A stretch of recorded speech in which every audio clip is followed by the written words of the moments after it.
Warning: if you ever thought you could run away from your past, this is the moment to prepare for a brutal truth.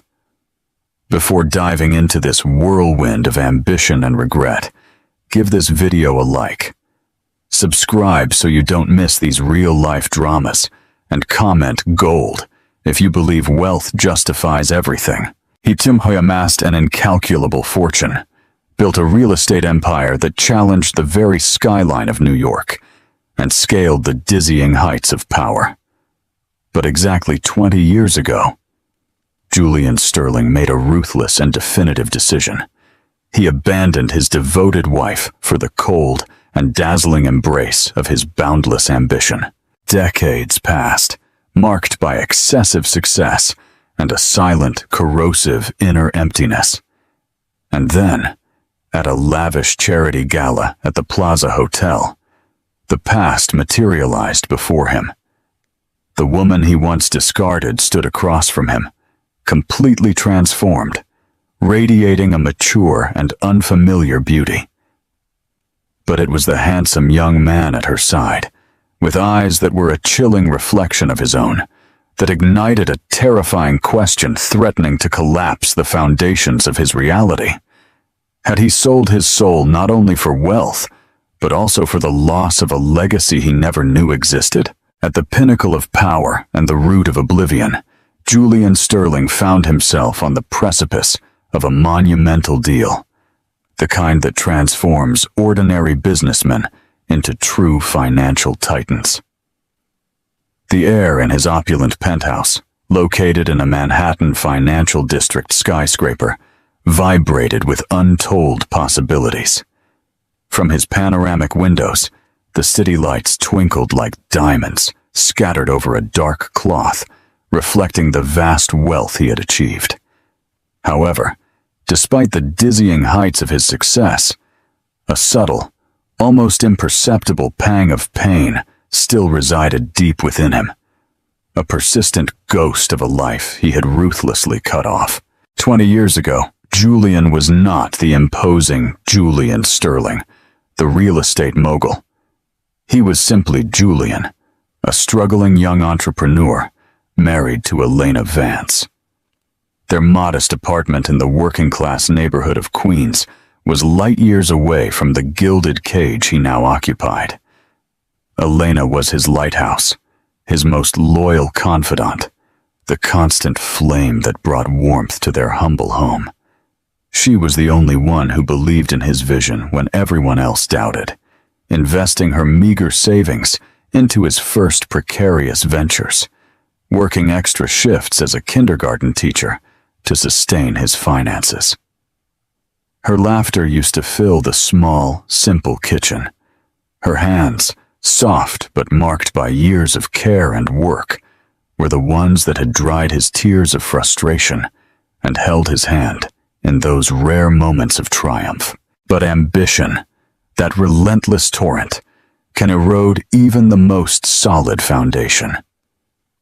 As Julian's companies began to solidify, a new and dizzying world opened before him, a world of million-dollar negotiations, dazzling parties, and connections with the elite.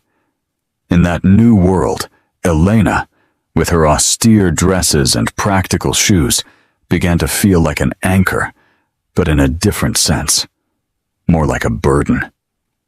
He stopped seeing her as an unconditional companion and started seeing her as a relic of a past he needed to forget, a constant reminder of the poverty he had sworn to leave behind. The turning point came with the acquisition of an old industrial site on the Jersey City coast.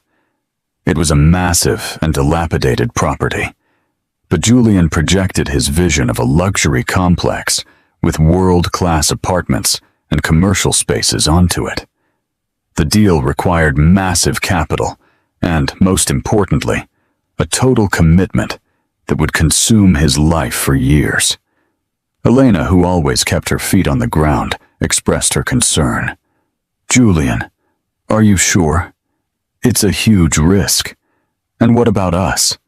What about starting the family we always wanted?" Her words, which once comforted him, now sounded like chains. Family, Elena. Do you know the meaning of this deal? This isn't just about the two of us anymore. This is a legacy. This is real wealth. His voice was icy, tinged with a resentment that surprised even him deeply. The breakup and the solitary rise. The arguments grew more intense, as was the norm during those months. He began spending more nights away, justifying it with strategic meetings, long workdays, and vital networking events. Elena, with her innate nobility, tried to understand, striving to bridge the growing chasm between them.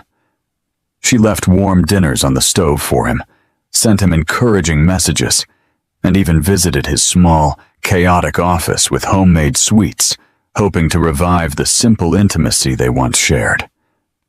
However, every loving gesture felt to Julian like a subtle form of suffocation.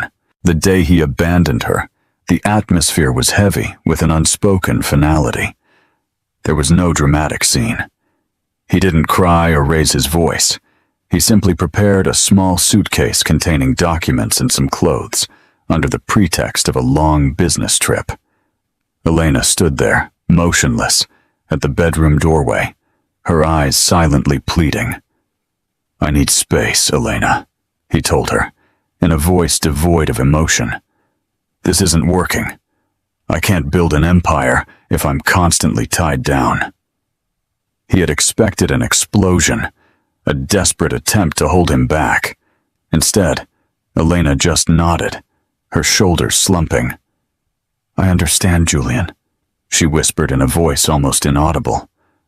"I sincerely hope you find what you're looking for." That quiet acceptance, devoid of anger or reproach, caught him off guard and unsettled him more than any argument. He remembered the faint scent of her sweater as he passed her, the way the morning light highlighted a few silver strands in her dark hair. He didn't dare look back. He stepped into the taxi waiting at the curb, leaving behind not just a wife, but a fundamental part of himself that he would spend the next 2 decades trying to bury under the weight of success. He never called her. He never wrote to her. His lawyers handled the divorce papers, a cold exchange of legal documents that severed their bond like a surgical blade. Elena demanded absolutely nothing, not a cent of the modest assets they owned. Her only request was to reclaim her maiden name, Vance. Julian signed the papers indifferently, already absorbed by the blueprints of his growing empire. Pause for reflection. If you were Elena, knowing Julian's character, would you have demanded more in the divorce? Or was her silence an act of superior dignity? Share your opinion in the comments. Elena Vance disappeared from his life as completely as a dream vanishes upon waking. In the years to come, Julian Sterling transformed Sterling Global Holdings into a colossal force. Skyscrapers across the country bore his name. His face appeared on the covers of business magazines. He lived surrounded by private jets, exclusive clubs, and a continuous stream of beautiful and ambitious women who understood his rules. No emotional complications, no commitments, only fleeting companionship. He amassed art collections. He bought vineyards and luxury cars he rarely used. He became the embodiment of power, a testament to his ruthless determination. However, despite his relentless pursuit of more, the emptiness persisted. It was a subtle, insidious loneliness, hidden behind champagne toasts and the roar of the stock market. Sometimes, in the dead hours of the night, when the city was silent and the penthouse felt immensely large and empty, the echo of Elena's soft laughter would return, a ghostly melody he couldn't entirely silence. He convinced himself he had made the right decision, that Elena was a distraction. Success, he told himself, requires sacrifice. He had sacrificed Elena, and now he was a king. But the king usually dined in solitude, surrounded by spoils that felt increasingly hollow. Elena's metamorphosis and the new companion. While Julian rose in power, Elena, for her part, faced a very different reality. Being abandoned had ruined her, leaving her adrift in the quiet apartment that suddenly felt vast and empty. The initial shock gave way to profound pain, not only for the loss of a husband, but for the destruction of a shared dream. But Elena Vance was not the type to sit and wail. She possessed an inner strength that Julian had never truly appreciated, a resilience born of quiet determination. Her schoolwork became her lifeline. The innocent laughter of children became the medicine to soothe her wounded soul. She took on extra tutoring jobs, saving every penny. She moved to a smaller, charming apartment that still held memories, but less painful ones. She enrolled in night classes, pursuing an old passion for graphic design. Her talent, once dormant, blossomed in the fertile ground of her newfound independence. Slowly, with effort, Elena began to rebuild her emotional life. Brick by brick, she learned to stand on her own 2 feet, to prosper not in spite of Julian's abandonment, but because of the freedom that, paradoxically, he had provided. The quiet and gentle woman Julian left behind was undergoing a metamorphosis, becoming hardened in some ways, but flourishing in others. She shed the old skin of dependency, emerging stronger, more self-assured, and with a serene confidence that shone beneath her still delicate exterior. The emptiness Julian felt was the very space Elena had filled with renewed purpose and self-discovery. Her freelance design firm, Vance Design Studios, grew steadily. She moved beyond local flyers and small websites, attracting clients from emerging tech startups and high-end fashion boutiques. Her unique aesthetic, clean, elegant, and infused with a subtle warmth, set her apart. She found a small, sun-drenched studio in an artistic enclave in Brooklyn, a place where the scent of coffee and creativity mingled in the air. Her days passed immersed in work. Her nights were filled with book clubs, gallery openings, and intimate dinners with a close circle of friends, people who valued authenticity over ostentation. Elena also nurtured other passions. She began making pottery, finding meditative calm in shaping clay with her hands. She volunteered at a local animal shelter. Her quiet compassion was a comfort to abandoned creatures.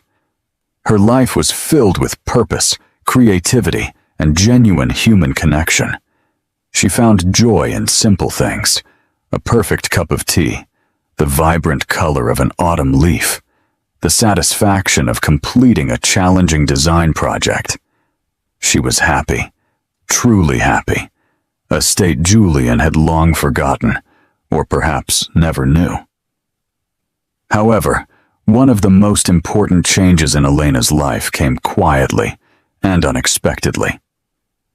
While redesigning the website for a nonprofit dedicated to fostering young artistic talent, she met Dr. David Brooks. David was a brilliant art historian with a gentle voice, serving on the organization's board. Their initial interactions were purely professional, but soon, shared passions for art, literature, and quiet nights discussing ideas began to weave a different tapestry. David was everything Julian was not: patient, kind, deeply empathetic, and completely uninterested in material wealth beyond a comfortable life. He saw Elena, he truly saw her, beyond her past, beyond her talent. He saw the resilience in her eyes, the warmth of her smile, the depth of her soul. Their relationship developed slowly and deliberately, in stark contrast to the fleeting affairs Julian engaged in. David was a constant and reassuring presence, a gentle hand, a listening ear. He brought calm and stability to Elena's life, a sense of companionship she hadn't realized she still craved. After 5 years of quiet companionship, they married in a small, moving ceremony at a botanical garden, surrounded by their closest friends.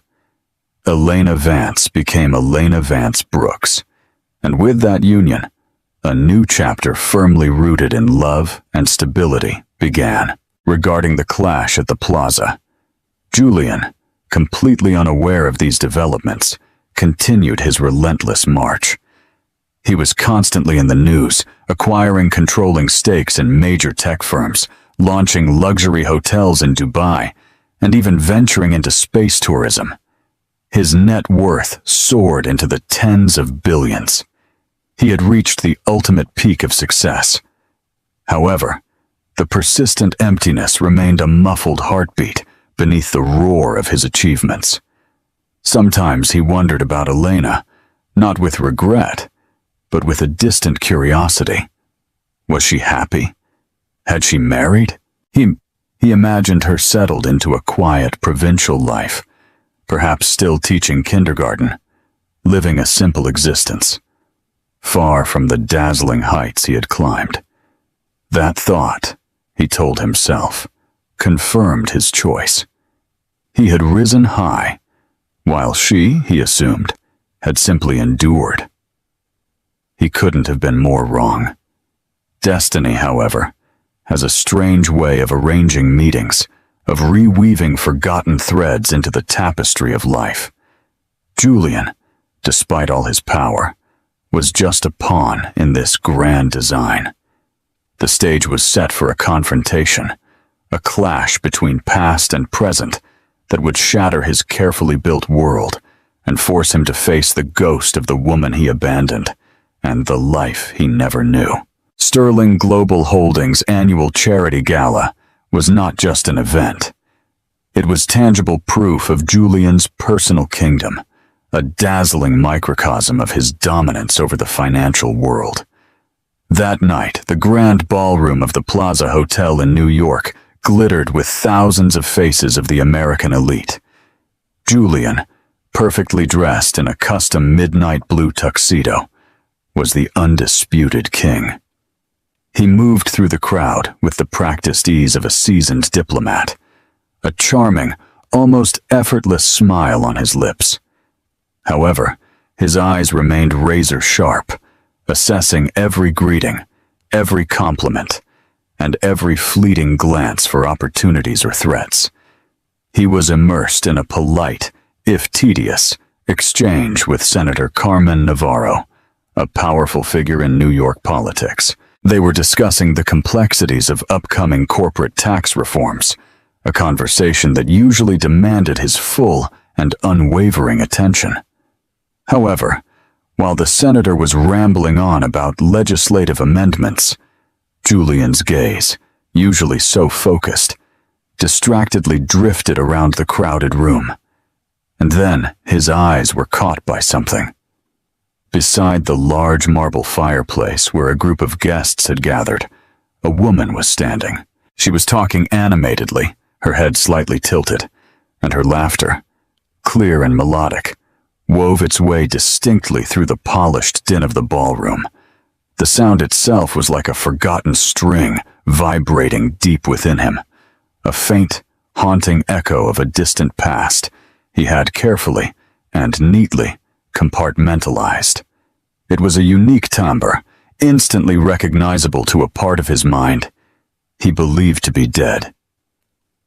He frowned, a small crease forming between his eyebrows.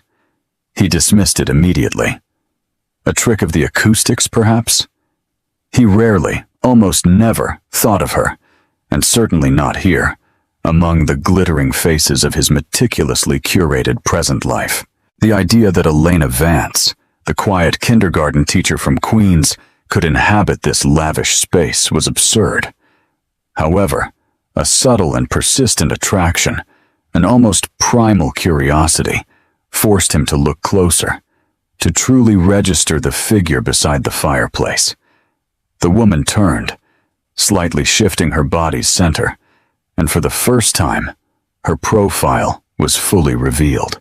Her hair, no longer just a simple dark tone, was now a glossy chestnut brown, styled in soft, elegant waves, framing a face that had matured with extraordinary grace. Laugh lines, not worry lines, were etched around her eyes, and her smile, as she answered something from another guest, was radiant, overflowing with genuine warmth and an inner serenity that struck him with profound force. It was undeniably her, Elena Vance. His breath caught in his throat. He felt a sudden, disorienting tear, as if the solid marble floor beneath him had dropped several feet.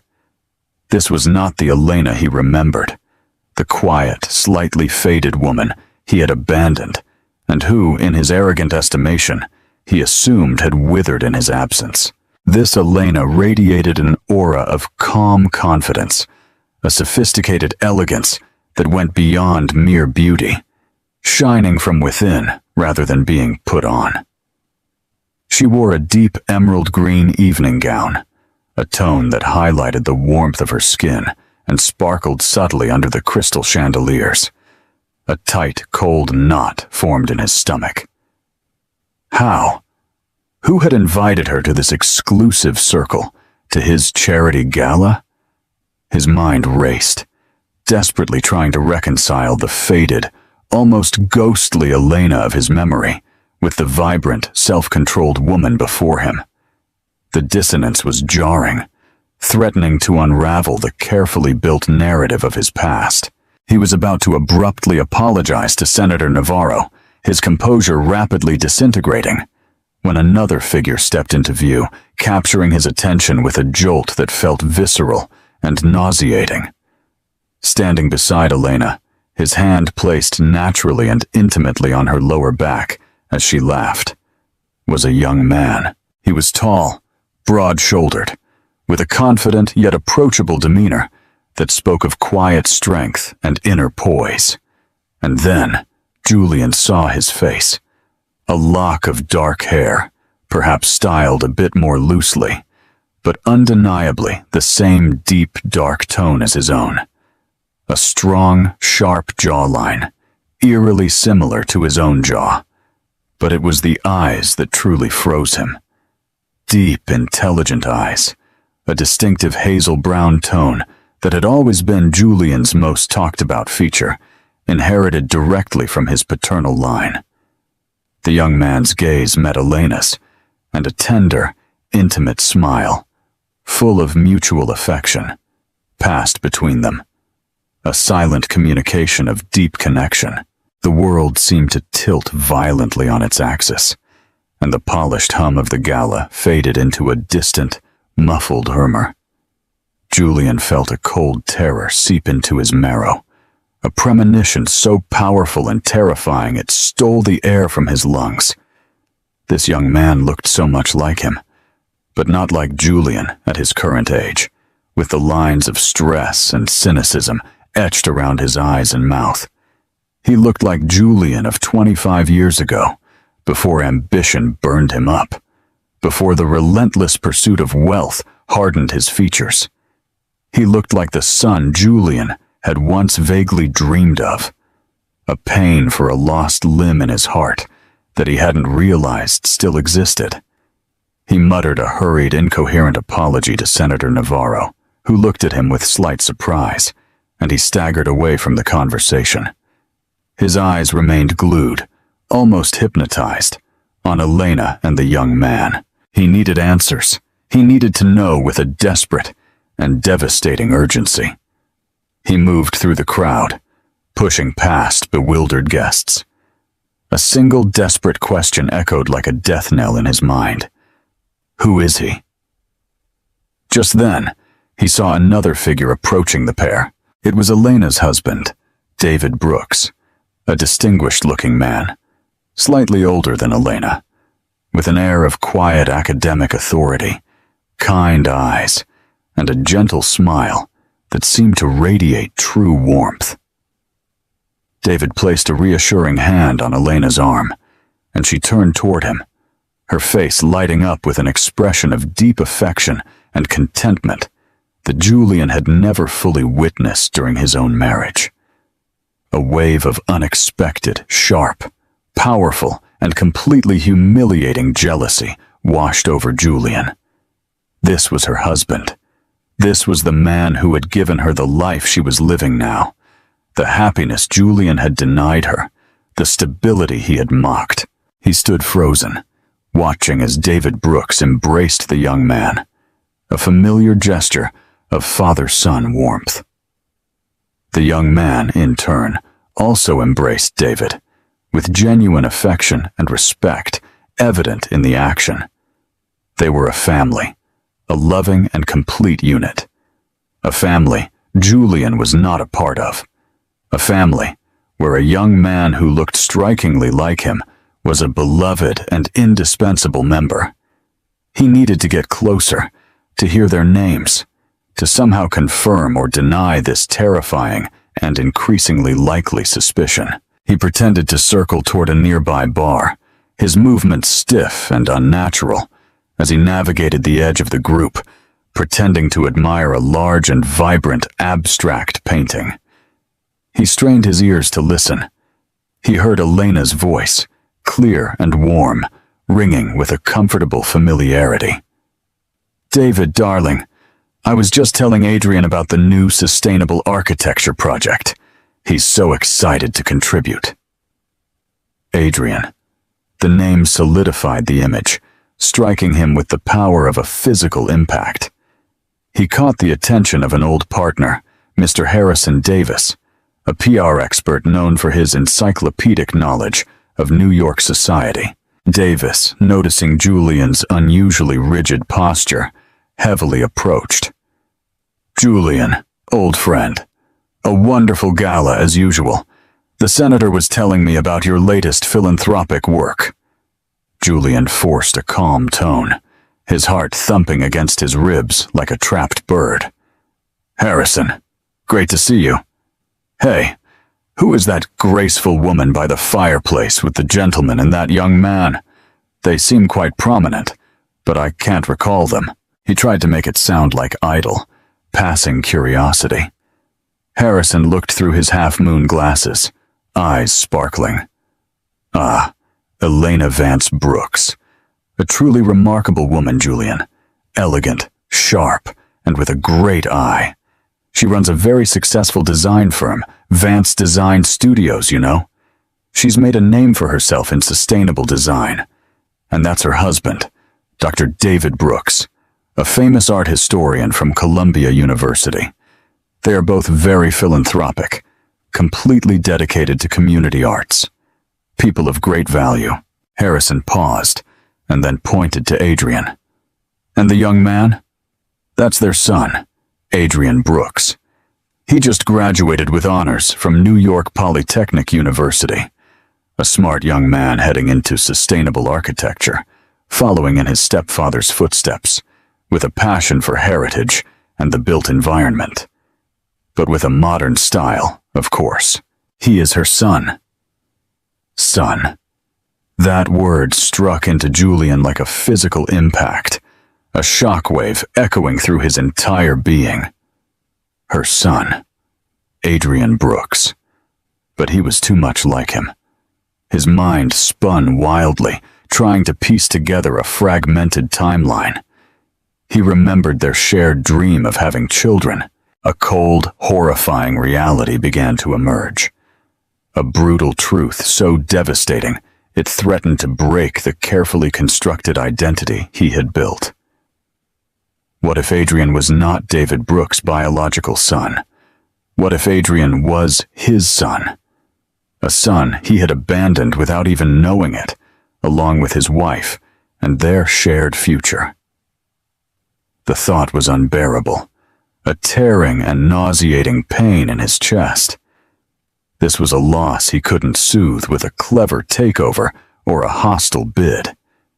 Julian muttered another vague apology to Harrison, his voice barely a whisper, and withdrew, seeking temporary relief in the men's restroom. He splashed cold water on his face, trying to clear the fog of disbelief and terror. He had to know. He had to approach Adrian, study his features, search for definitive proof, somehow confirm or deny this heart-wrenching suspicion that had taken root in his very soul. He went back to the ballroom, now moving with a predatory and desperate focus. He passed Elena and David, pretending to turn toward the bar. As he passed, he caught a fragment of Adrian's voice, clear, confident, and full of youthful energy.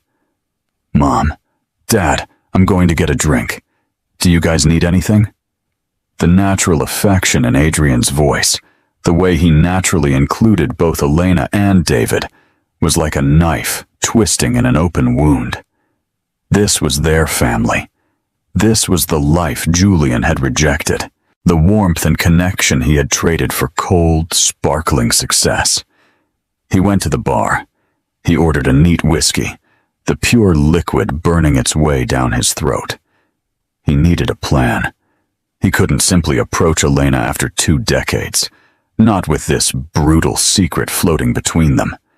But he couldn't leave either, not with this lingering, terrifying question, this possibility that was consuming him. He remembered a specific mark right under his left earlobe, a tiny dark mole he had inherited from his own father, a genetic signature passed down through generations. It was a minor detail, insignificant in the large scheme of things. But in his current state of desperate certainty, it seemed the undeniable key to unlocking this painful mystery. He had to see Adrian very close without being observed. To find that mark, he spent the rest of the night stalking, watching, his gaze constantly returning to Adrian. He watched him move through the gala, participating in conversations with a natural charm and intelligence that denied his youth. He saw Elena laugh, her eyes sparkling, truly happy. He saw David Brooks looking at her with an expression of deep adoration, a quiet, solid love that spoke with more power than any grand gesture. And he saw Adrian, gestures, mannerisms, a confident Fong thigh, uncomfortably similar, echoing Julian's own movements from a lifetime ago. The thought that this vibrant, smart, well-adjusted young man could be his son, a son he never knew, never nurtured, never even acknowledged, was a tormenting, suffocating weight in his chest. As the gala began to wind down slowly and gracefully, Julian saw Adrian heading toward the cloakroom, perhaps preparing to leave. This was his chance. It was now or never. He moved quickly, steps urgent, almost tripping in his haste, intercepting the young man just as he reached the counter. "Excuse me," Julian said, his voice surprisingly steady, almost devoid of the trembling he felt inside. "You're Adrian, right? I'm Julian Sterling. I think I know your mother, Elena." He tried to sound casual, interested, as if the mogul was simply making an acquaintance. Adrian turned, his hazel brown eyes strikingly similar to Julian's, opening slightly in polite surprise. "Mr. Sterling," he said, reaching out a steady and polite hand. The handshake was firm, strong, a mirror of Julian himself. "Yes, Adrian Brooks. Very glad to meet you. My mother speaks very highly of the philanthropic work of the foundation you established."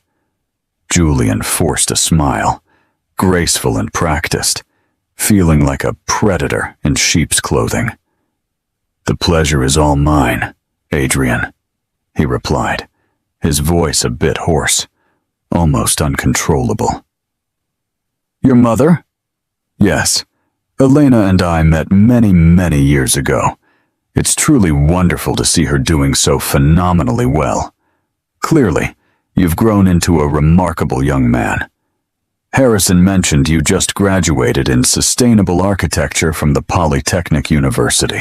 As Adrian spoke, detailing his studies, his aspirations, his passion for environmentally conscious design, his youthful enthusiasm was contagious, and Julian found himself listening with desperate intensity, not to the words, but to the subtle movements of Adrian's head, the angle of his face. He leaned in subtly, getting a little closer, trying to get a clear, unobstructed look at Adrian's left earlobe.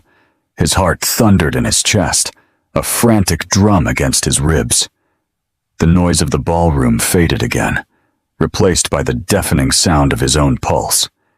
It was there, a small, dark mole, positioned precisely right under the earlobe, exactly like Julian's own.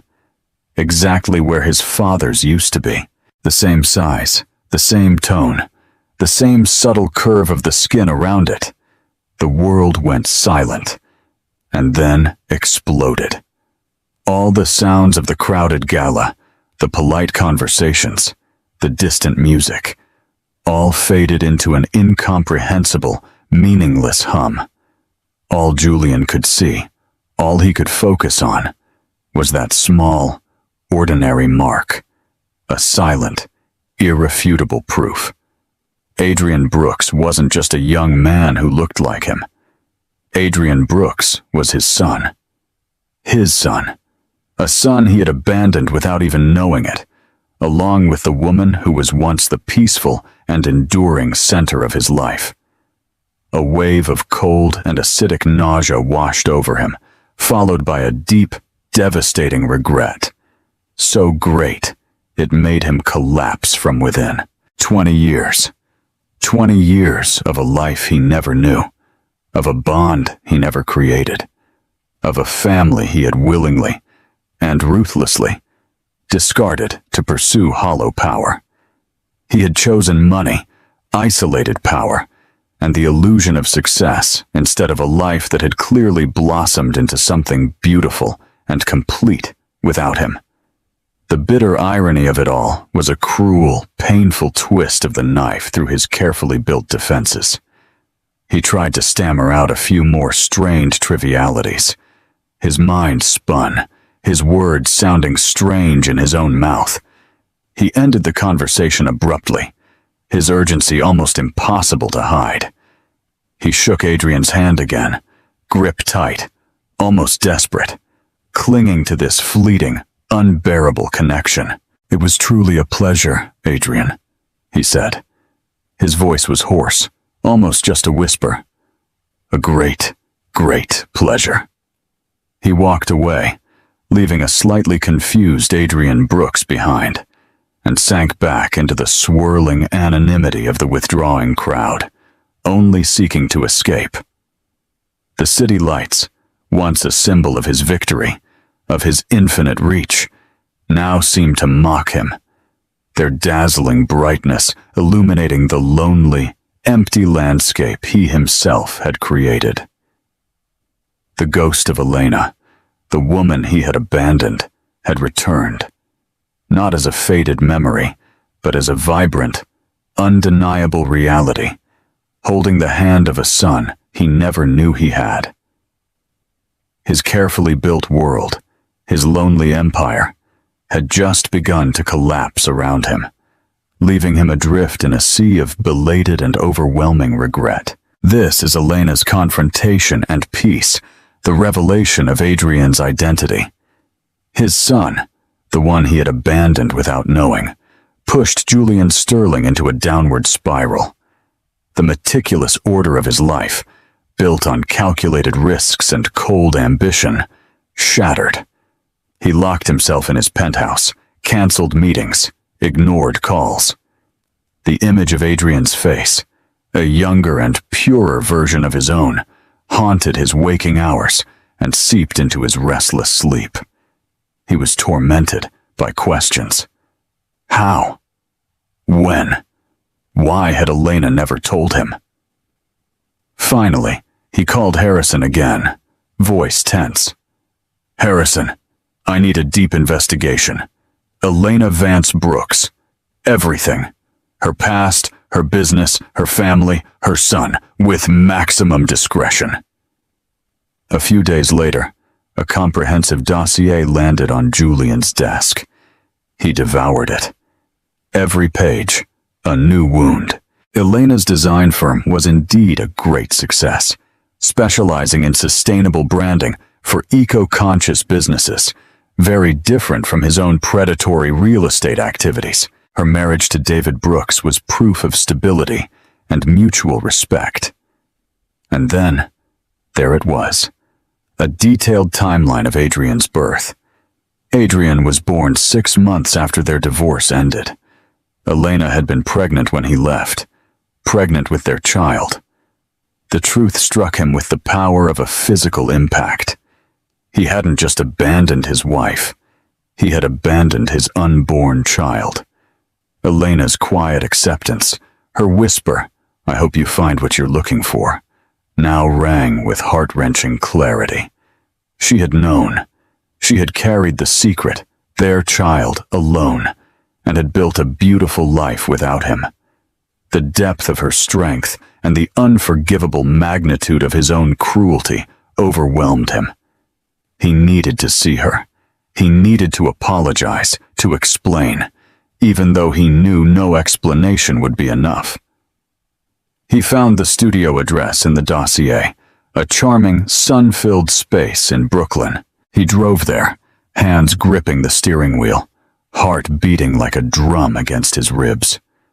Elena was at her desk, engrossed with a design project. When he walked in, the soft jingle of the bell above the door made her look up. Her eyes, still hazel brown, but now with a steel glint he had never seen before, opened in disbelief. "Julian," she said, her voice flat, devoid of emotion. "What are you doing here?" He stood awkwardly, dwarfed by the vibrant artwork on the walls, feeling like an intruder in a sanctuary. "Elena," he began, voice hoarse, "I saw you at the gala, and Adrian—" A flash of understanding, quickly covered, crossed her face. "Adrian is my son," she stated, her tone a clear warning. "He is also my son, isn't he?" Julian blurted out. "He looks exactly like it. He has that mole. I know it." Elena stared at him for a long moment, her expression unreadable. Then a sigh escaped her lips, heavy with years of unspoken history. "Yes, Julian," she said softly. "He is your son. Why didn't you tell me? Why did you hide it from me?" "Hide it from you." Elena's voice, though still gentle, now vibrated with barely contained anger. "Julian, you left. You walked out that door without looking back. You cut me out of your life completely. You thought I was a burden, a barrier to your ambition. What was I supposed to do? Chase you? Beg you to acknowledge a child you clearly didn't want when you couldn't even acknowledge me?" Her words were precise, each one a perfectly aimed dart. He shrank back. "I didn't know you were pregnant. You wouldn't have cared anyway, Julian. You were obsessed with your empire. A baby would have been just another distraction. You weren't ready to be a father. You weren't ready to be a husband. You weren't ready to be a man. Besides, David is his father. He raised him. He loved him. He taught him everything. He has been the father Adrian deserves, the one you could never be." "I want to explain," Julian pleaded. "I want to fix it.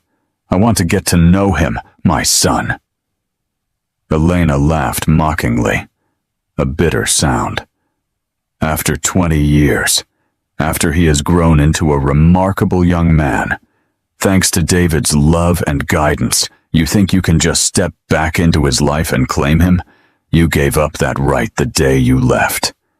"Please, Elena," he begged with a broken voice. "I've made so many mistakes. I regret it every day. My life is empty. All this," he gestured vaguely to his vast invisible empire, "it means nothing without family. without him. Elena looked at him then, a long, appraising look that seemed to strip away all his carefully built defenses. Empty, Julian. Is that why you finally come? Not for Adrian, but for yourself, because your great empire doesn't fill the void you created. Her voice was tinged with a bone-chilling disappointment. That seems to be your problem, not ours. No, he insisted, desperation coloring his tone. No, it's not just about me. I see what kind of man Adrian is. He's everything I wish I could have been. He's kind, smart, passionate, and he's my son. I deserve to know him. He deserves to know his biological father, even if it's a flawed man like me. Elena sighed again, running a hand through her hair. Adrian knows, she said, surprising him. He always knew. We never hid it. David and I told him the truth when he was old enough, gently and carefully. We told him about the biological father, who left before he was born. We also made sure he knew how much he was loved by the father who chose to raise him. Julian felt a new wave of agony. Adrian knew, and yet still embraced David as his father. The rejection, though not spoken by Adrian, was tangible. I need to talk to him, Julian said, his voice barely a whisper. Just once, to apologize, to explain, to thank you, Elena, for raising him to be the man he is today. Elena looked at him. Her expression softened, almost unnoticeably. I can't promise anything, Julian. Adrian is an adult. It's his decision. But I'll talk to David. Then I'll talk to Adrian. Don't expect a miracle, and don't expect him to accept you into his life overnight, if he ever does. He nodded with a deep sense of gratitude, mixed with his persistent desperation. Thank you, Elena. That's all I can ask. He walked out of her studio, the weight of the world on his shoulders, but with a sliver of hope, fragile as a spider's web. The final encounter and the return of the soul. He spent the next days in agonizing anticipation, waiting for a call that might never come. A week later, his phone rang. It was Elena. Adrian will meet you, she said, voice still neutral. At a neutral place, chosen by me. This Friday, at 6 in the evening, at Café Verde on Olmo Street. Just you and him. No expectations, Julian. Café Verde was a quaint and unpretentious place, filled with the scent of fresh coffee and quiet conversation. Julian arrived early, heart thumping. Adrian was already there, sitting at a corner table, drinking tea. He looked up as Julian approached, his gaze steady and unwavering.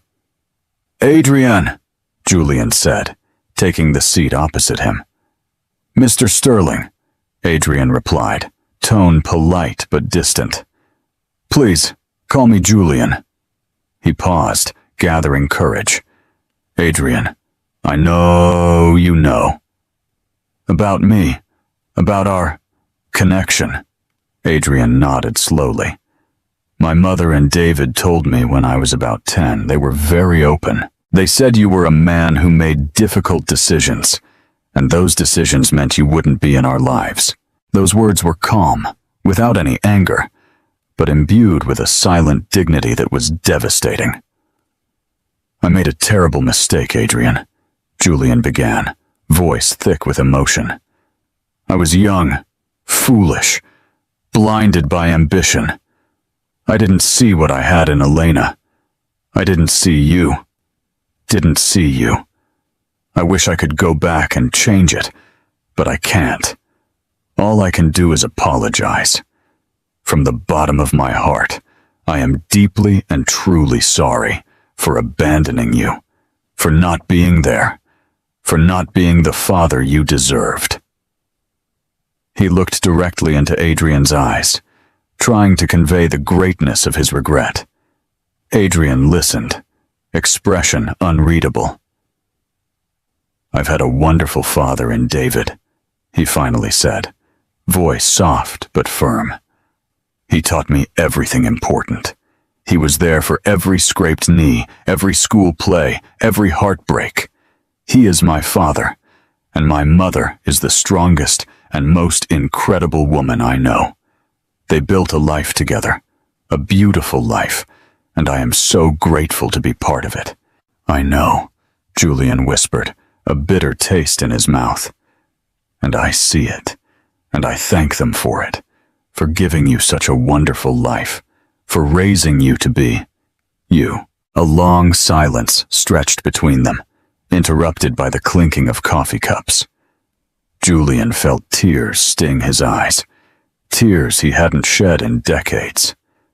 "I don't expect you to forgive me, Adrian," Julian continued, "or accept me into your life. But I wanted you to hear it directly from me. The regret is infinite, the loss unbearable.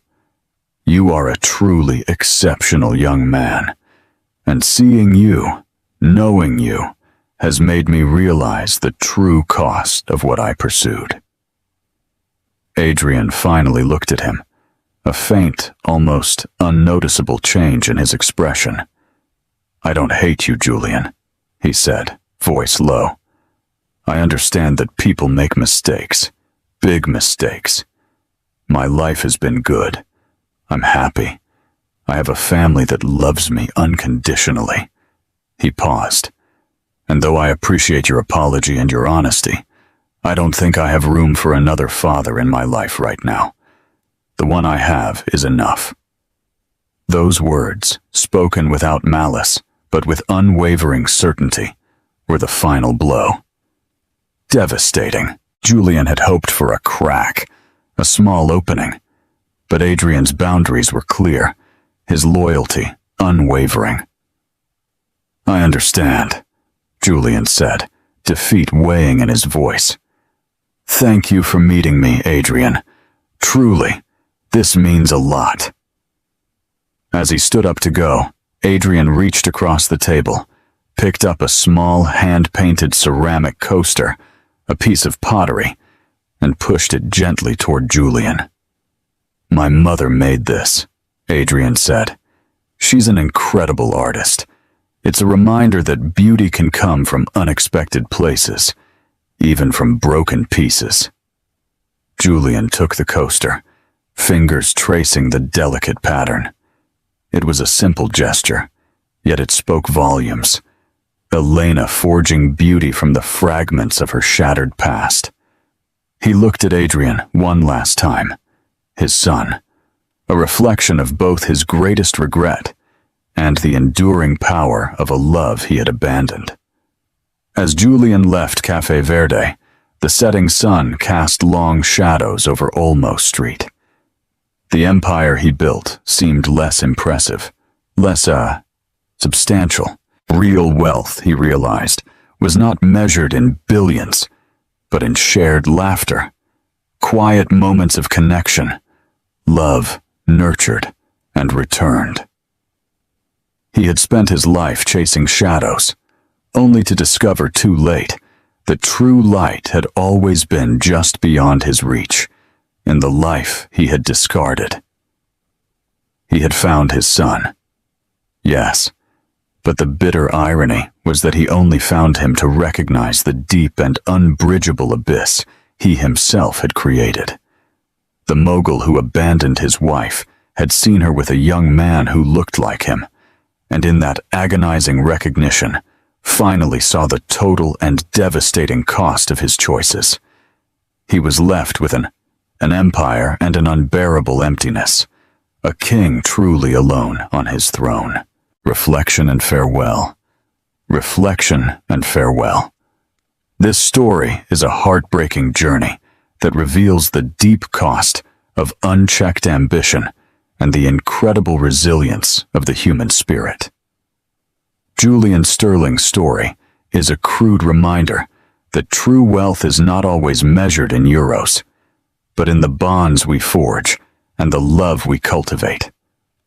Elena's quiet strength and Adrian's unwavering loyalty show us that new beginnings can truly bloom in the most unexpected places.